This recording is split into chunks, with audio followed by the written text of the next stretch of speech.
August 29th, the other date that will live in infamy. Our coast invaded by a force so powerful as to leave much of it unlivable. Those who were spared ached for those who were not. I want to give up. I ain't gonna lie. I want to go on that bayou and jump in it. We as a region and a generation have been through this before, and we wonder why bad things happen to good people. What we went through, no one should have to go through that. The warehouse where humanity itself was packed in a box of despair. The unearthed coffins that unearthed newfound grief. An entire region left in the dark in a forest of downed trees and poles. I done seen a lot, but this is a tough time for basic necessities, water, food, gas, power, scarce, while trash and debris boundless. I was speechless. I was heartbroken. At Whitney Plantation, it seemed as though Mother Nature tried to erase history, where a race itself fought so hard to survive. Why? Coincidence is God's way of remaining anonymous. Perhaps Louisiana is tested to remind us of the helpers among us. I don't know what I would have done if they were not there. The deputies who escorted a baby safely into the world in the midst of chaos. The haves who fed the have-nots. I got me 10 pieces of chicken with some trunk fried rice. But see, it's very difficult for New Orleans right now. But we've been through this before. Or perhaps we're tested to remind us of our sheer will. The shrimper who was thought to have perished survived Ida under his capsized boat. He's not going anywhere. To me, it's the best place. Thank God I made it. Whitney Plantation, this woman's ancestors built it. She will restore it. August 29th means something here. It means we've rebuilt before and will do it again thanks to an indomitable spirit. The spirit of Louisiana. We'll be okay. We are being pelted by heavy winds and rains here along Bayou Bienvenue in the Chalmette area. We are in probably the thick of it right here. Traveling into Metairie and then going across into Kenner as well, we start seeing a lot of fences in people's properties that are being blown off. And again, the situation right now, it's difficult to tell. And as I heard Karen with her earlier on, it is very difficult to get a sense of where the level of damage is right now, because as we're losing light, as you can imagine, we don't have much power out here. It's hard to tell the level of damage and the amount of damage that Ida is now unleashing onto JP, but there was a significant amount of damage in kind of street signs and trees and also fences that were coming down as we were reporting about an hour and a half ago. Is that we have seen a slight shift in the forecast from the National Hurricane Center, and that, as I had mentioned, we were kind of analyzing why that might be, though the models really didn't change all that much.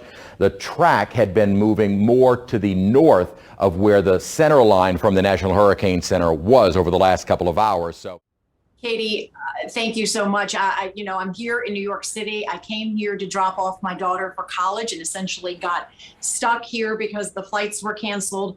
My heart is in Louisiana, so I have been making calls, and there is a very precarious, tenuous situation that is unfolding in Metairie right now at the Metairie Towers condominium complex. For those of you familiar with Old Metairie, that is right across the street from St. Francis Church.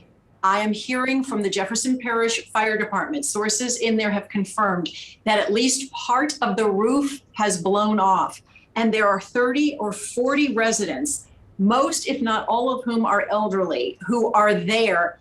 And this is part of the tragedy that they cannot get to them. Only one firefighter, one district chief was able to brave this weather and get there, but he's only one man.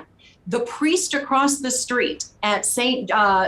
Francis has said, you can bring those people over here, but the winds are so bad, they cannot subject the residents to the weather. So you've got 30 to 40 people that are trapped in the Metairie Towers. That is a building, according to their website, that houses 219 individual condos. There are 7 stories tall. And again, part of that roof has blown off. The wind, the rain is going in there. I talked to one firefighter who said, these are people that have pre-existing conditions. These are the vulnerable among us. Some of them are on dialysis. So this is an unfolding situation. I talked to our colleague, Tan Trung. He's in Metairie. He said he cannot get there. The winds are that bad. Tan weathered Katrina. He knows what is safe and what is not safe. And the fire chief, who was in position in Katrina, said these are the worst storm conditions he has ever witnessed. Trying not to step on mine. It's just, it's really not cool. Catching some water, trying to clean my closet today, and now everything's on my bed. And it's destroyed. The insulation is soaking wet, as you can see. It's heartbreaking. I have 2 girls, 2 chihuahuas, and my husband. My little girl is autistic and she's really scared. Let me show you the next room.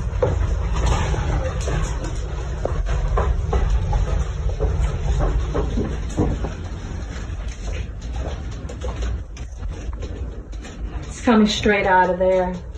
If you touch the curtains or anything, the bed is wet, just soaked. For the past few days in Houma and Thibodaux, we've heard people saying they were hoping for the best, but preparing for the worst. And in this case, Ida delivered the worst. The sun came up Monday morning to reveal total devastation in the Bayou parishes. Many trees down, countless wires down, countless businesses like this one totally destroyed. When we met them, they told us they needed supplies, so we drove them to a distribution site up the road.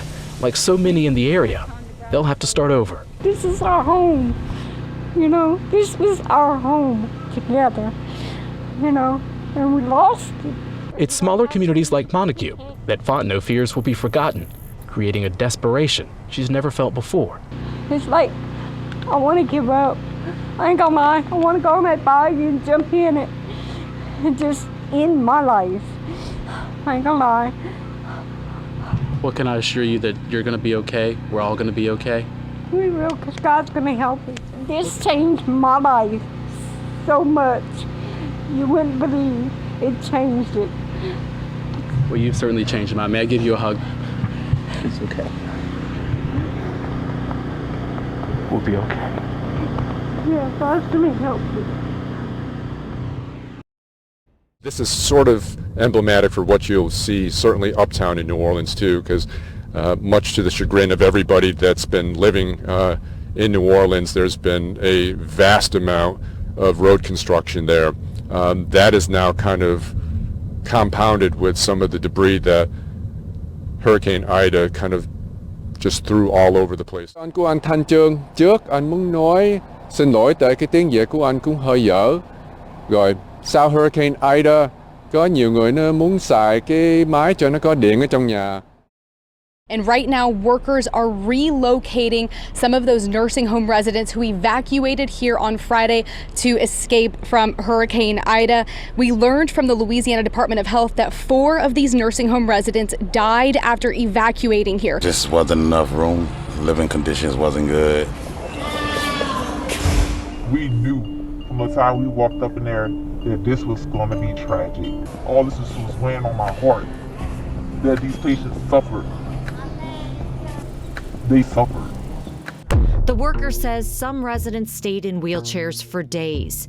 Lisa Renard, who you met last night, is one of them. The way I knew I was in trouble, because I smelled decaying flesh. My leg had an odor that was smelling bad.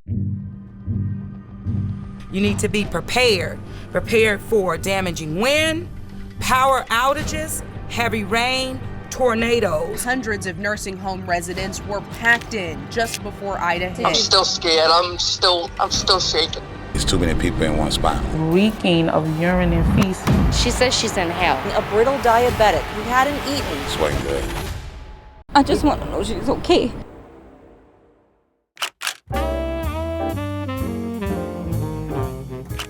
He was a great photographer in New Orleans, self-taught. When he was very young, he would develop his pictures in my mom's bathroom.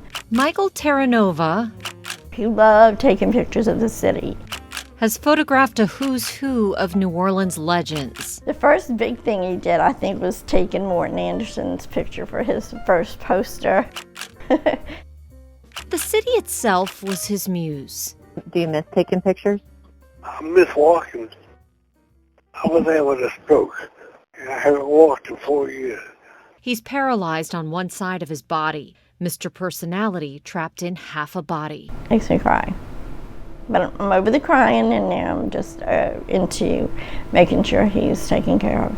His family placed him at Maison Orleans nursing home uptown. That is, until August 28th. It was crazy.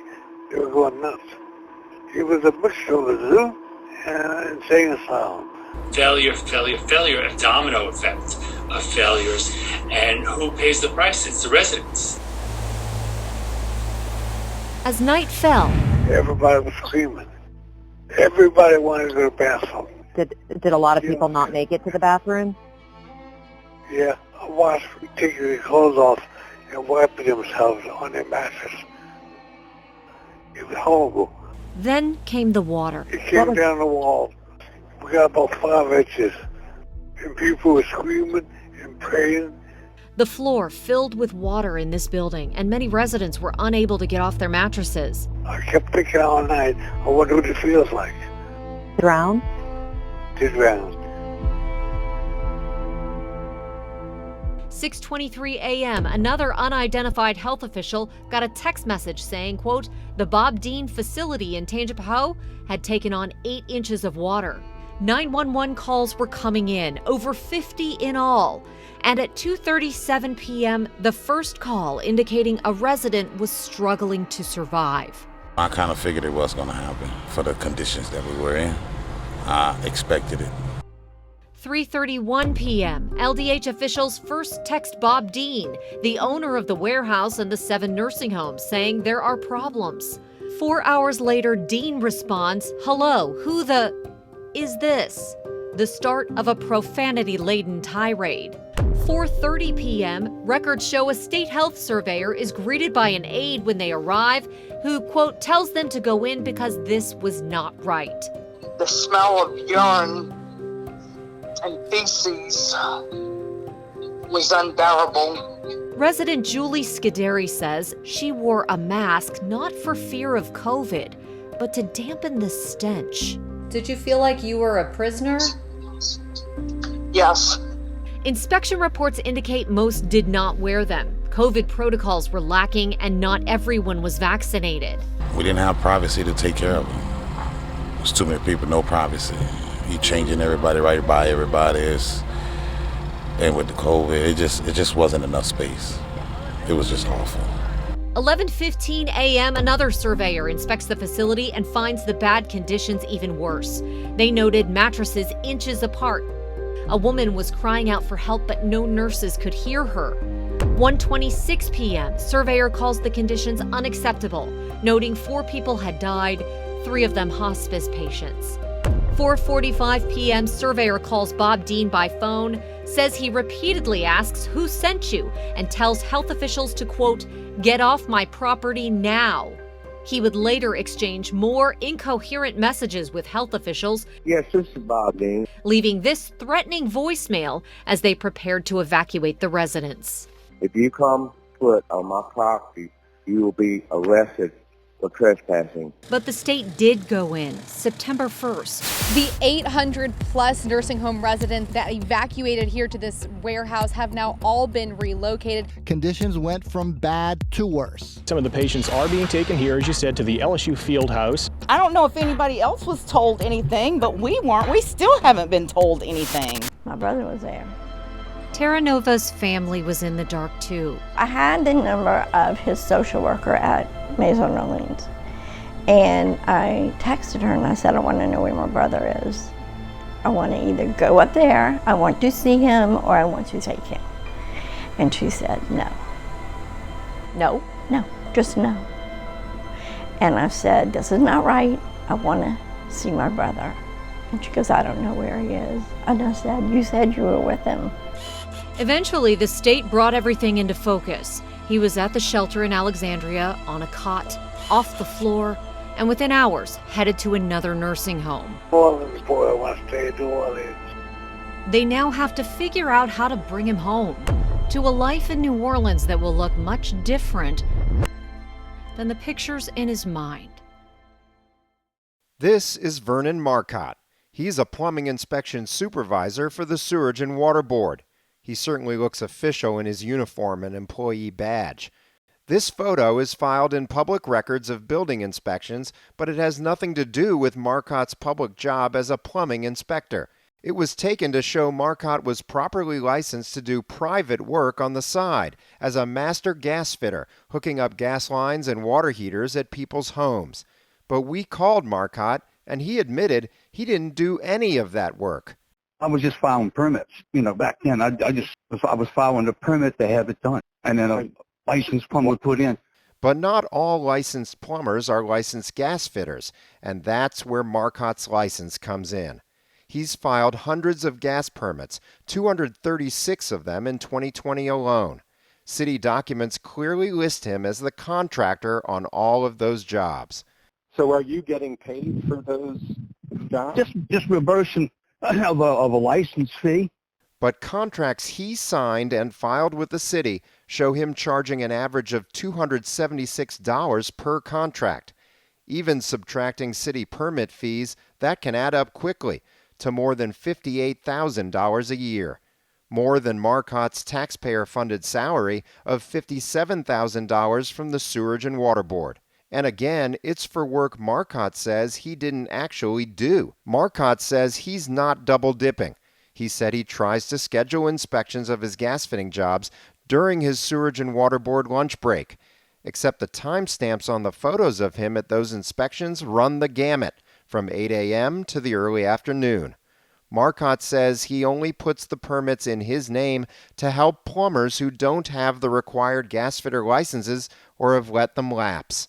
A lot of master plumbers don't want to fool with it. It's just too onerous. So I would file a permit for them to go ahead and do their work. But the state criminal code says it's contractor fraud if someone, quote, knowingly employs a subcontractor who does not possess the required license.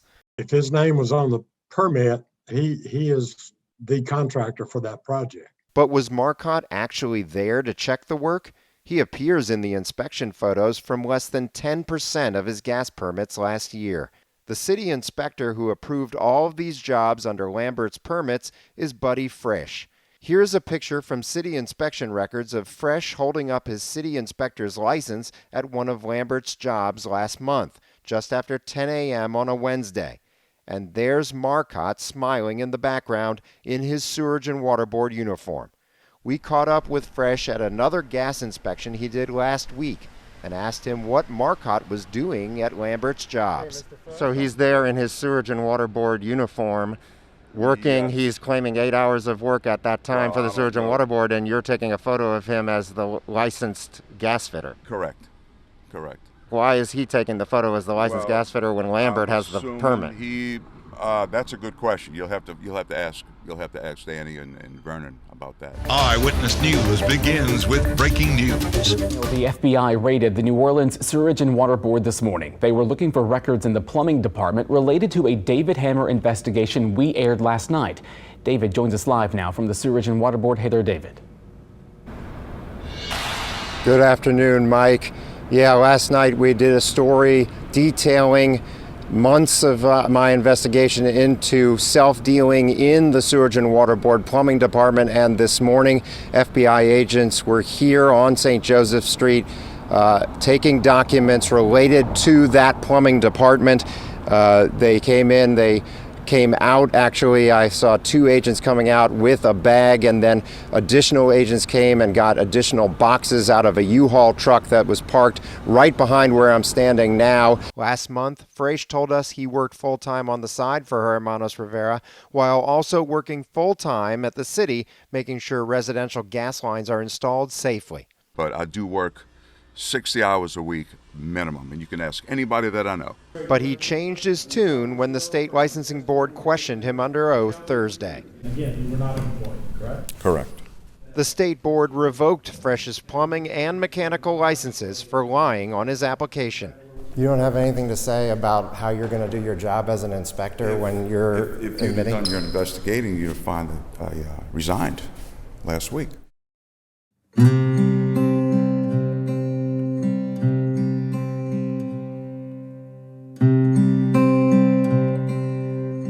When I think about my sister's last hours, days, it just makes me very sick.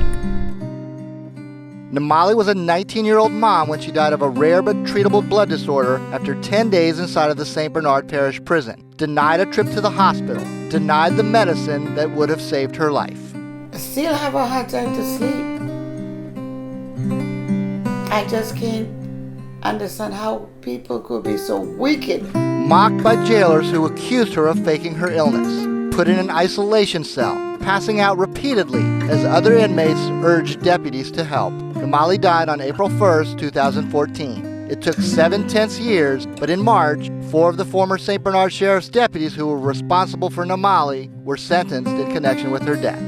I don't want them to suffer from it, but I want them to actually have a change in heart.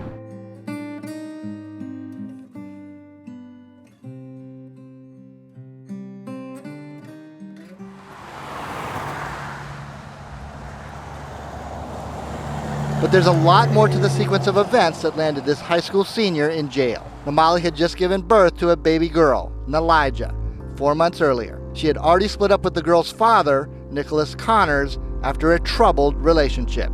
He would often try to stop by the house. There was a time where even they had to try to get a restraining order. Namali was 33 weeks pregnant when she called police after an altercation that left her cell phone broken and her earrings yanked from her ears. The police report shows she declined to press charges. Things went very differently 5 months later. Namali had just been released from the hospital when she tried to get her baby, who is now 4 months old.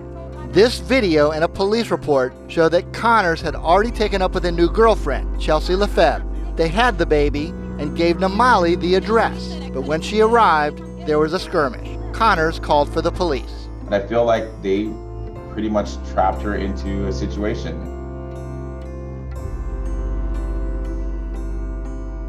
But later, after Namali went home without her baby, Connors called the sheriff's office and said he had changed his mind. He wanted Namali arrested. I believe she had the bracelet from the hospital still on her wrist at the time of being arrested. It could have been stopped immediately, but obviously they wanted her to go to jail. Namali's bail on 3 relatively minor charges was set at $25,000, more than her family could afford. Judge John Juneau has never responded to our calls for an explanation of the bail amount. Which I found out it was $25,000, and I was just like, oh my God. In our previous stories, we documented that the bail Juneau set on Namali's charges, simple battery, disturbing the peace, unauthorized entry, was the highest amount set for those offenses, and even more serious ones, of any judge in any case in that parish all of that year. That same month, Juneau set bail at $10,000 on a man booked with disturbing the peace and a far more serious charge of aggravated battery. In August, she set bail at $13,000 on a man booked on the exact same charges as Namali, even though that man had prior arrests compared to Namali's clean record. Somebody needs to look into why the judge gave that high bond. Barry Bernatus is a former FBI analyst. He's the whistleblower who first alerted federal authorities to look into Namali's death. During that time, months after Namali died, he said he received text messages that alarmed him. Right after I started looking into the case, I got text messages from Judge Juneau asking me to come meet with her. And all those text messages were given to the FBI. Judge Juneau isn't the only figure who has maintained a 7-year silence about this case. St. Bernard Sheriff Jimmy Pullman has repeatedly declined to comment, but that wasn't always the case. When I first started investigating this case, Sheriff Pullman came here to the WWLTV station here on Rampart. He urged us not to do a story, saying that Namali Henry died of natural causes and any allegations to the contrary were being pushed by a political rival. While the federal probe into Damali's death proceeded slowly, other things moved quickly. In May 2014, LaFeb called the police to complain that Connors was harassing her after they broke up. In June, Connors went to court to file succession papers, claiming Damali's property and asserting himself as the baby's sole custodian. And in January of 2015, he filed this wrongful death lawsuit against the sheriff's office on behalf of his daughter. The suit asked for $13 million in damages. We couldn't even have Elijah for the funeral. We couldn't take her with us. Other than a chance encounter at the dentist's office by Damali's grandmother, the family says they have never been given an opportunity to see Elijah. And he said to me, well, you will never see Elijah. So he told me from his own mouth, I will never see Elijah. It couldn't be soon enough for us. It's been 7 years. I haven't seen my niece. I haven't held her. I haven't. Nothing. We want you in our life so bad it hurts. Kerwin Walters, Damali's uncle, lives in California. He has a daughter the same age as the niece he has never met. Early on, he texted Nicholas and Nicholas's parents, who are raising the child. As you can see, his request for a meeting went from friendly to despondent. At one point, they promised a meeting, but never showed up, leaving Walters waiting for hours. But Connors and the family raising Elijah have hardly been quiet. They are behind a website called Justice for Damali. The site updates the criminal case, raises money for billboards, and advocates for criminal justice reform. Now you're promoting Black Lives Matter, but Damali's life didn't matter when you called the police and sent her to jail.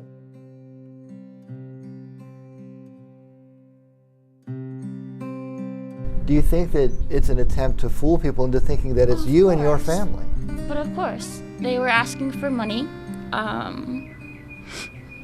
at a time where we're fighting for justice. My request for an interview with Nicholas Connors and his family was denied.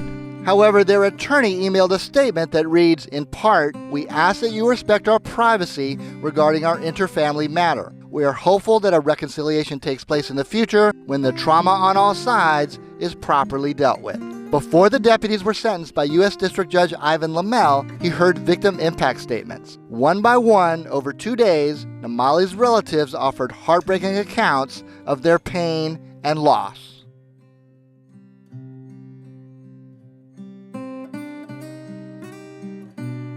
Our side of the family does not exist, but you're going to reap and try to reap a significant benefit from that loss.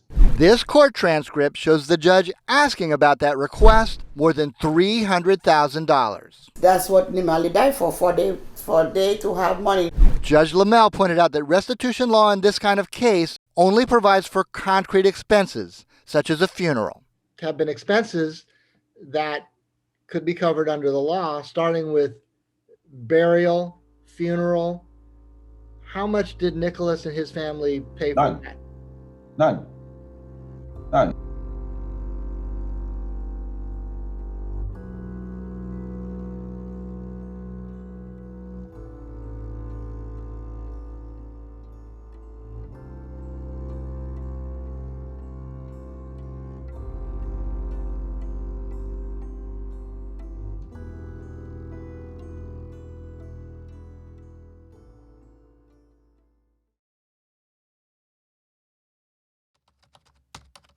Thinking about everything that happened to me on October 30th, 2020, I feel like I need to type whatever I remember just in case. Officer Abney writes from the perspective of both a walking miracle and a walking time bomb.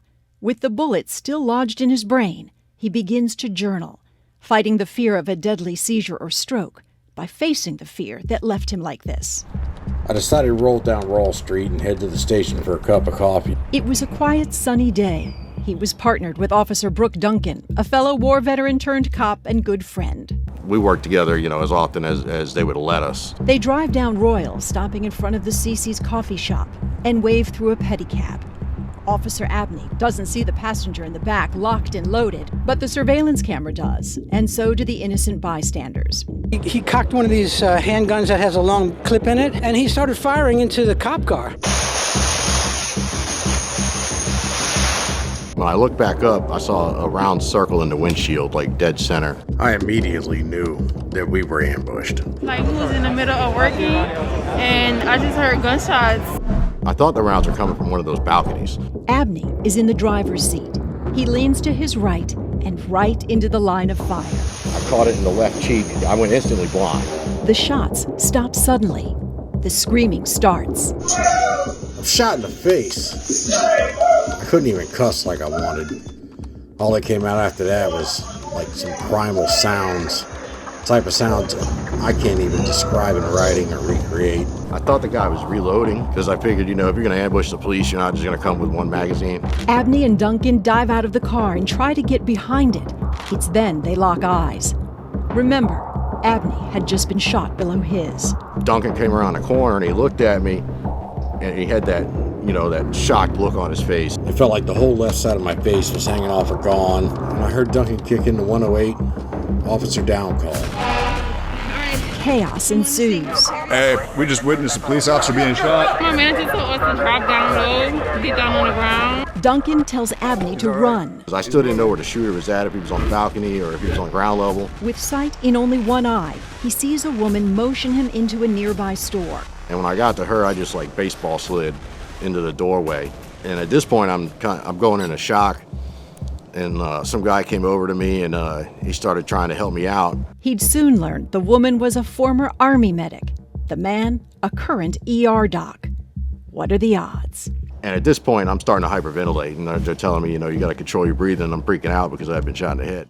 I begged the hospital. I was like, I wouldn't leave out. I'm not going to leave out. I'm going to stay there with him, if he just knew that I was there. But she couldn't be there. COVID restrictions would not allow it. The couple reunited only after his heart beat for the last time. And it was just that flat line on the strip. I saw it from 20 feet away, and I said, Doc, he's gone. He said, unfortunately, Miss West, he's gone. And I lost it.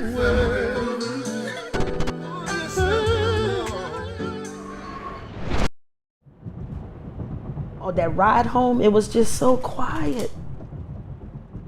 It's like I could hear everything. It's like it was unreal. I get home and I sit on my sofa and I'm just looking around in my house and I'm saying, he would never be here again. He would never be here again. It's a bit harsh right there, Just 2 weeks ago, we shared Nicole Harris's story, a single mom dying of cancer. When Medicaid would not pay for her to go to an out-of-town clinical trial, she ran out of hope. There's no way I could come up with that kind of money. I mean, I'm sitting here with a treatment that could give me years, right in my grasp. And I couldn't have it. Her main concern? Leaving her 3 children. It breaks my heart. I feel like I'm failing them. And to add to that, disability would not kick in because she still had the stimulus money in her account. But after Nicole's story aired, the true meaning of Christmas and the spirit of Louisiana began to emerge. Okay, I can put that on top of this. It's 2 gift bags. It's the boy's shirt and joggers going one. See how we're gonna carry all this stuff. 2 separate groups, all strangers to the Harris family, asked for their Christmas list, and today became family. Well, her story touched me because I'm a 20-year breast cancer survivor. When I saw it, and the first thing I thought when I was diagnosed was, what's gonna happen to my children? Oh my goodness. Hello, are you Miss Linda? With the help of corporate sponsors and Covington Councilman Peter Lewis, Tiffany McGarry played Santa. There's clothes, electronics, and more. She's working on getting the oldest son, Damien, a car before college next year. Another group who wanted to remain in the background also came with their arms full. 3 children, still at school, have no idea. It's just overwhelming. I just couldn't believe all the offers we had of things. I had to turn people down and tell them we have enough and maybe there's another family they could help. Neighbors donated a trip to the beach so the family could create memories. The government called, saying they would give back pay for all the disability payments they never sent. A family from Florida, again, strangers, came and decorated the entire house and raked the front lawn.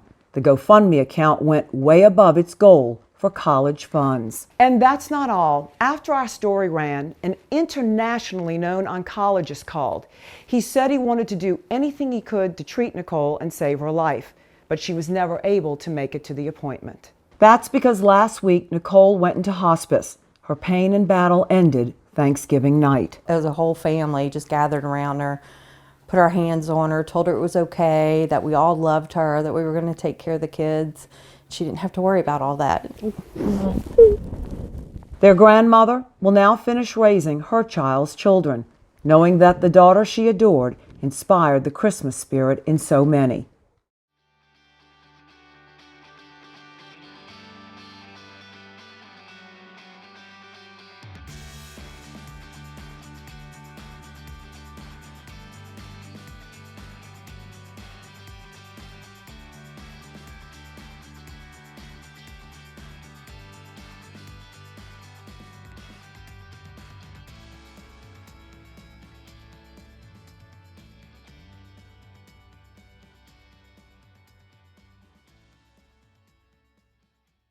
It is a Mardi Gras unlike any other. As promised, the NOPD has this portion of Bourbon Street blocked off in an attempt to keep crowds at bay during what would normally be a completely different scene on the night of Fat Tuesday. As night falls on Fat Tuesday, it all looks so unusual. Bourbon Street and Canal looking like this. And there's like very few people and nothing really going on. It's still just a great experience. Frenchmen also feeling like a ghost town. Everything's pretty empty. It seemed as though crowds were kept at bay for most of the day, though some people did need to be reminded of the rules. Our cameras captured this large block party on St. Anne and Royal. The NOPD arrived and was able to break things up in about 10 minutes. I guess they're doing what they have to do in order to keep us safe, I guess. Can't keep doing the same thing and expect to have new outcome. When COVID struck and they were thinking about laying everybody off because of the cancellation of parades, we were just trying to rethink what could we do other than floats to make a decent living. We saw a website called Crew of House Floats. Light bulb went off. That's what we're doing. That's our ticket out, the porch floats, because I immediately thought of this. Sink or swim, that's the name of the game. It feels like you can actually ride on it. It doesn't move, but you can get on and throw beads to the public at large. And that's what makes it fun. See that bright yellow brings that out? I used to go sit down in the summertime at Rex and watch some fellas paint. Just like that, see? They would teach me little tricks, happy little loops. And I'd have my little drawing pad and I'd sit there and just watch, just like a kid in school. Let's get this turquoise in here. I've been loving this since a kid. We joined the crewofhousefloats.com and had no idea that many people were going to navigate through that to find us. It's like a little cougar. And they did. And once they did, they put it on blast. It got pretty big pretty fast. It went viral lightning quick. This really has catapulted us into full-time business. I mean, we are full throttle now. We're in the business of making people happy. You want to keep everyone at large as normal as possible.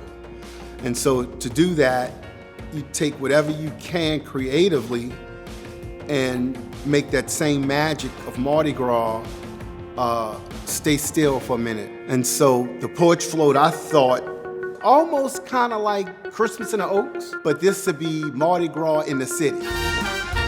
And this is here to stay. I don't think that's going anywhere because for some reason this city loves to decorate. And Mardi Gras is such an integral part of our fabric. People are going to want it. We'll be busy for the rest of our lives. It's Carnival, but different, and the parades were the first thing to be canceled. This year, there's also no Rex and no King Zulu. So that means for Carnival 2021, the houses are king.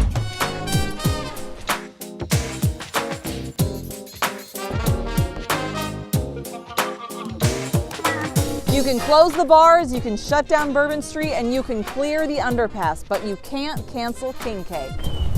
Happy Mardi Gras!